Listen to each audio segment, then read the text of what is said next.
नमस्कार मेरे प्यारे मित्राणी। तो कैसे हैं आप लोग? नमः संस्कृताय, स्वागत है हमारा हिंदुस्तानी पाठशाला में। जैसा कि बाबू आप लोग देख रहे हैं, कल के वीडियो मैंने आप लोग को संस्कृत चैप्टर 3 तक पढ़ा चुका था, है ना। आज आप लोग को आज मैं पढ़ाने वाला हूँ चैप्टर 4 में, संस्कृत के बुक में ही संस्कृत साहित्य लेखिका। ठीक है, चलिए आपको इसमें मैं प्रॉपर सारा जो जितना भी एमसीक्यू क्वेश्चन है सारा मैं करवाऊंगा। चलिए देर नहीं करते हुए चलते हैं क्वेश्चन की ओर।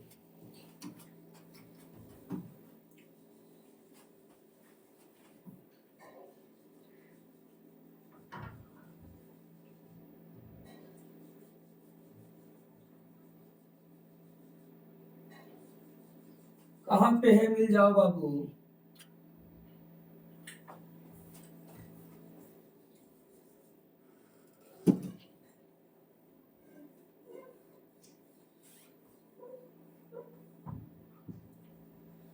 चलिए ये देखिए आपका रहा चैप्टर, आपका जो है बाबू 4 है ना। आज 4 मैंने पढ़ा रहा हूँ ना, चैप्टर 4 पढ़ा रहा हूँ, ध्यान से देखिएगा। चैप्टर 4 में आप लोग को दिख रहा होगा, ये देखिए चैप्टर 4 चतुर्थ पाठ है ना। चौथा पाठ जो है संस्कृत साहित्य लेखिका, है ना, जिसमें आपका फर्स्ट क्वेश्चन दिख रहा होगा, क्षमाराव किस काल के लेखक हैं? हमारे जो क्षमाराव है वो किस काल के लेखक हैं? ए में आपका ऑप्शन दिया हुआ है आधुनिक काल, बी में आपका ऑप्शन दिया हुआ है मध्यकाल, और सी में आपका ऑप्शन दिया हुआ है प्राचीन काल, और डी में उपयुक्त सही अर्थात इनमें से सभी। इसका राइट आंसर क्या होगा? आप लोग जल्द से जल्द बताइएगा। बताइए कि क्षमाराव जो है वो किस काल के लेखक है? अभी आधुनिक काल के लेखक हैं, मध्यकाल के लेखक हैं, फिर प्राचीन काल अर्थात पुराने काल के लेखक हैं, या तो फिर उपयुक्त कोई नहीं। बताइए क्या होगा इसका राइट आंसर आपका? जल्दी से बताइए आप लोग।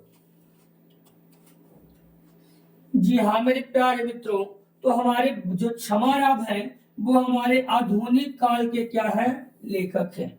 इसलिए इसका जो राइट आंसर होगा ए होगा। आप लोग ए पे टिक आउट कीजिएगा। हाँ, जो हमारे क्षमाराव है ना, वो आधुनिक काल के लेखक है। यहाँ तो कोई दिक्कत नहीं। चलिए क्वेश्चन नंबर 2 में देखिए क्या कह रहा है। कह रहा है बच्चे, पुरुषों और नारियों के सहयोग से किसकी गाड़ी चलती है? पुरुष और अर्थात जो होते हैं पुरुष लोग, उनकी बात कर रहे हैं, और नारी अर्थात महिला की बात कर रहे हैं। तो पुरुषों और नारियों के सहयोग से अर्थात जो है सहयोग से किसकी गाड़ी चलती है? देश की गाड़ी चलती है, नगर का चलता है, प्रांत का चलता है, समाज? आप लोग बताइएगा किसकी गाड़ी चलती है? जी हाँ, हमारे जो अगर पुरुषों और नारियों की बात करें तो दोनों के सहयोग से जो है वो हमारा नगर का जो है क्या चलती है? गाड़ी चलती है। इसलिए इसका राइट आंसर बी होगा। ठीक है, याद रखिएगा क्या होगा? बी। इसलिए बी पे आप लोग टिक आउट कीजिएगा। चलिए थर्ड नंबर, तीसरा नंबर क्या कर रहा है क्वेश्चन? कर रहा है आपको, कह रहा है कि जो अभी कंपनराय की रानी कौन थी, है ना। अब देखिए बताइए, ए में कह रहा है कि पुष्पादिक्षिता है, बी में कह रहा है कि तिरुमलांबा है, सी में कह रहा है गंगा देवी है, और डी में पंडित क्षमाराव है। बताइए कौन है? कंपन राय की रानी कौन थी? जी हाँ मेरे प्यारे मित्रों, कंपन राय की रानी जो थी वो हमारी गंगा देवी थी। ठीक है, इसलिए राइट आंसर का होगा आपका सी होगा। ठीक है, सी पे टिक आउट कीजिएगा।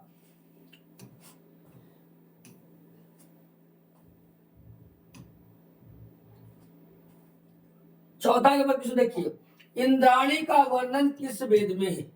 अथर्ववेद में, ऋग्वेद में, सामवेद में, इनमें से कोई नहीं। बताइए इंद्राणी का वर्णन किस वेद में किया गया है? बताइएगा बाबू।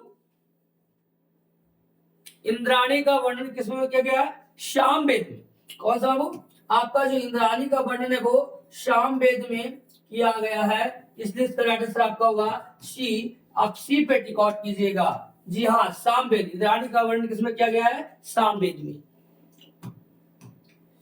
क्वेश्चन नंबर आपका है 5 में, देखिए क्या कर रहा है, मीरा लहरी की लेखिका कौन है। हमारे जो मीरा लहरी है उसकी लेखिका कौन है। पुष्पा दीक्षिता है ना, तिरुमलाम्बला है, अब गंगा देवी है, या पंडित क्षमा राव है, बताइए कौन है।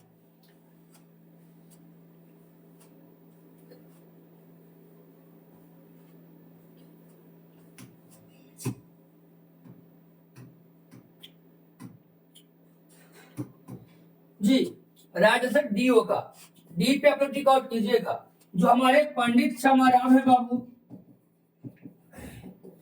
वही हमारे जो क्या है, ये मीरा लहरी की लेखिका का जो है लेखिका है, मीरा लहरी की लेखिका है पंडित क्षमा राव। ठीक है, यहाँ तो कोई दिक्कत। चलिए क्वेश्चन नंबर आपका है 6, संस्कृत साहित्य लेखिका पाठ में किसके महत्व का वर्णन किया गया है। हमारे जो संस्कृत साहित्य लेखिका है उस पाठ में वो कह रहे हैं कि किनके या किसके महत्व का जो है वर्णन किया गया है। पुरुष का, दुर्जन का, सज्जन का या औरत का, बताइए आप लोग किसका वर्णन किया गया है। लेखिका बाबू, अर्थात देखिए औरत की है। अब यहाँ पे देखिए, क्योंकि लेखिका है, एक लेखक होते हैं, तो लेखक में जो गिनती आता है वो पुरुष की बात करते हैं, और हमारे जो यहाँ पे लिख देंगे लेखिका या लेखिका, तो यह आएगी स्त्रीलिंग आएगी। ठीक है, अर्थात यहाँ पे समझेगा आप लोग कि औरत की बात करते हैं, इसलिए डी होगा राइट आंसर इसका। डी पे टिक आउट कीजिएगा। चलिए क्वेश्चन नंबर आपका, आप देखिए 7 में क्या करें, आप लोग को दिख रहा होगा इस बोर्ड पे, स्लाइड पे, थोड़ा ध्यान दीजिएगा। कह बाबू, आधुनिक संस्कृत साहित्य लेखिका में कौन प्रसिद्ध है। मतलब इस समय की बात करते हैं, आधुनिक इस युग की बात है, तो इस आधुनिक संस्कृत साहित्य लेखिका में कौन प्रसिद्ध है। हमारा उर्मिला देवी, शांति देवी या गंगा देवी, बताइए आप लोग से। जी हाँ, डी बाबू, गंगा देवी जो है आधुनिक संस्कृत साहित्य की क्या है, प्रसिद्ध लेखिका। इसका डी इसका आंसर होगा। डी पे टिक आउट कीजिएगा। चलिए एक सेकंड, ठीक है। चलिए अब देखिए कह रहे बाबू, शंकर चरित्रम की रचना किसने की। बताइए शंकर चरित्रम की जो रचना है किसने की। पुष्पा दीक्षित ने, तिरुमलाम्बला ने, गंगा देवी ने, पंडित क्षमा राव ने। तिरुमलाम्बा या गंगा देवी या पंडित क्षमा राव ने किसने की थी शंकर चरित्रम की रचना, बताइए आप लोग, जल्द से जल्द बताइए आप लोग बाबू। पंडित क्षमा राव, क्या बात, बहुत अच्छा आंसर। पंडित क्षमा राव जो है शंकर चित्र की रचना की थी, इसका डी होगा। डी पे आप लोग टिक आउट कीजिएगा। तो कोई दिक्कत नहीं। चलिए अगला देखिएगा, क्वेश्चन नंबर 9 में देखिए क्या कर रहा है। लौकिक संस्कृत साहित्य में एक वैदिक साहित्य होता है, वैदिक संस्कृत साहित्य, एक लौकिक संस्कृत साहित्य होता है ना। तो कह रहा वैदिक संस्कृत साहित्य में चालीसा कवित्रियों में प्रथम कल्पना कौन थी। सरस्वती, बियांका, गार्गी या मैत्री, बताइए लौकिक संस्कृत साहित्य में कौन थी। जल्द बताइए आप लोग, जल्द से जल्द। बीजयांका बाबू, क्या होगा, बीजयांका। जी हाँ, बीजयांका जो थी हमारे लौकिक संस्कृत साहित्य में चालीसा कवित्रियों में से प्रथम कल्पना कौन थी। ठीक है, चलिए इसलिए बी राइट आंसर होगा। आगे देखिए क्वेश्चन नंबर आपका 10 में क्या कर रहा है, कह रहा ऋग्वेद में कितनी महिलाओं का वर्णन है। ऋग्वेद में, है ना, ऋग्वेद में कितनी महिलाओं का वर्णन है। 24, चतुर्विंशति, विंशति अर्थात 20, अष्टादश, 18, षोडश 16। बताइए कि कितनी महिलाओं का हमारे ऋग्वेद में वर्णन किया गया है। चतुर्विंशति अर्थात 24। जी हाँ बाबू, चतुर्विंशति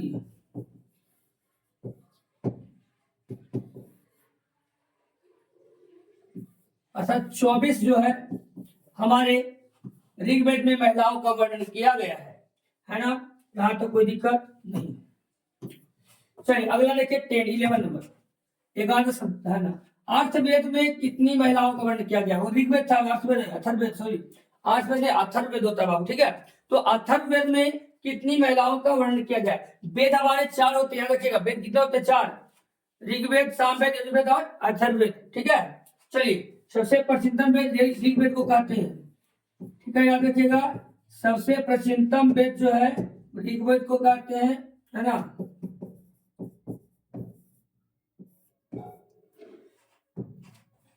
अब देखिए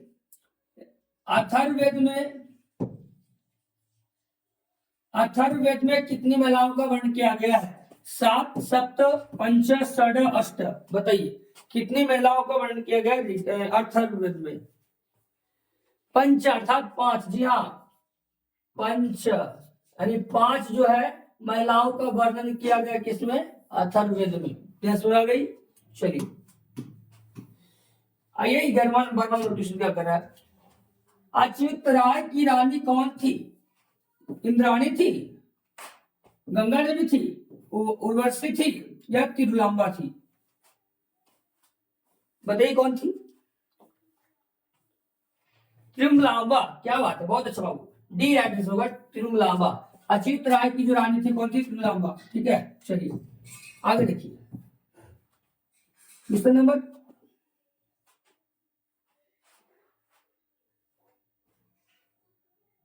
हाँ ये होगी ना। चलिए कह कि किस युग में मंत्रों की दर्शिका ने केवल ऋषि बल्कि ऋषिका भी थी? किस युग की बात कर रहे हैं जिसमें मंत्रों की जो दर्शिका है वो केवल ऋषि नहीं बल्कि ऋषिका भी थी? समान युग में, कलयुग में, वैदिक युग में, सतयुग में? बताइए जल्द से आप लोग बताइए किस युग में थी? वैदिक युग में थी। किस युग में बाबू? वैदिक युग में। याद रखना है, वो वैदिक युग में थी। ठीक है, इसलिए राइट का सी होगा। आप लोग सी पे टिक आउट कीजिएगा। ठीक है, चलिए क्वेश्चन नंबर आपका 14।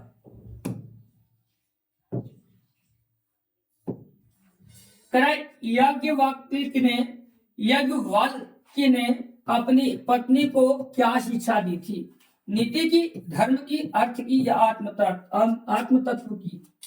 बताइए यज्ञ जो है याज्ञवल्क्य ने अपनी पत्नी को क्या शिक्षा दी थी? किसकी शिक्षा दी थी? आत्म तत्व की दी थी ना। आत्म तत्व की जो शिक्षा दी थी किसने? अपनी पत्नी को। कौन दिया था? यानी याज्ञवल्क्य ने। ठीक है, इसलिए डी इसका आंसर होगा। डी पे गौर कीजिएगा। चलिए 5, 10, 15। मधुरा विजयम महाकाव्य की रचना किसने की? मधुरा विजयम का महाकाव्य की जो रचना है वो किसने की थी? आइए करें। ए में पुष्पादिक्षित, बी में तिरुमलांबा, सी में गंगा देवी, डी में पश्चिम चमारा। बताइए कि मधुर विजय महाकाव्य की जो रचना है वो किसने की थी? गंगा देवी। कौन देवी बाबू? गंगा देवी। ठीक है, राइट आंसर सी होगा। सी पे टिक आउट कीजिएगा, गंगा देवी। यहां तक कोई दिक्कत बच्चे? यहां तक कोई दिक्कत है? नहीं, आगे चलते हैं। देखिए क्वेश्चन नंबर 16 कहा कि ये भद्रांबिका परिणय समहाकाव्य या समाकाव्य होता है। कहा कि भद्रांबिका परिणय समाकाव्य की जो रचना है वो किसने की थी? पुष्पा दीक्षित, तिरुमलांबा, गंगा देवी या पंडित छमारा? बताइए आप लोग किसने की थी? जी हाँ, तिरुमलांबा। तिरुमलांबा है ना। तिरुमलांबा ने जो है भद्रांबिका परिणय महाकाव्य की जो है रचना की थी तिरुमलांबा। इसलिए राइट आंसर का बी होगा। चलिए आगे कह रहे हैं बच्चे कि क्वेश्चन नंबर 17 करा कि जनक की सभा में शास्त्रार्थ कुशली कौन विदुषी रहती थी? पुष्पा दीक्षित रहती थी, गार्गी, गंगा देवी, पंडित छमारा? कौन रहती थी? बताइए, बताइए कौन रहती थी? जनक की सभा में जो शास्त्रार्थ कुशली थी वो हमारे गार्गी विदुषी रहती थी। कौन बाबू? गार्गी, है ना, गार्गी रहती थी। ठीक है, चलिए इसलिए बी इसका राइट आंसर होगा। बी पे टिक आउट कीजिए। नेक्स्ट क्वेश्चन देखिए, चलिए आपका जो है संस्कृत साहित्य लेखिका में आपका 17 तक 10 तक ही क्वेश्चन रहा है ना। आप अब समझ रहे हैं कि आप लोग को अच्छे से ढंग से समझ में आया होगा, है ना। और भी बच्चे जो इस चैनल पे न्यू है, नए हैं, जो अभी तक जिनके पास ये सब वीडियो नहीं गया है, प्लीज हम आपसे रिक्वेस्ट करते हैं इस वीडियो को ज्यादा ज्यादा शेयर करें ताकि हर एक नोटिफिकेशन आपके पास पहुंचे, हर एक बच्चे के पास पहुंचे, है ना। लाइक करें, सब्सक्राइब करें, कमेंट करें। जय हिंद, जय भारत। आज तक की क्लास में यही तक समाप्त करते हैं, मिलते हैं नेक्स्ट डे।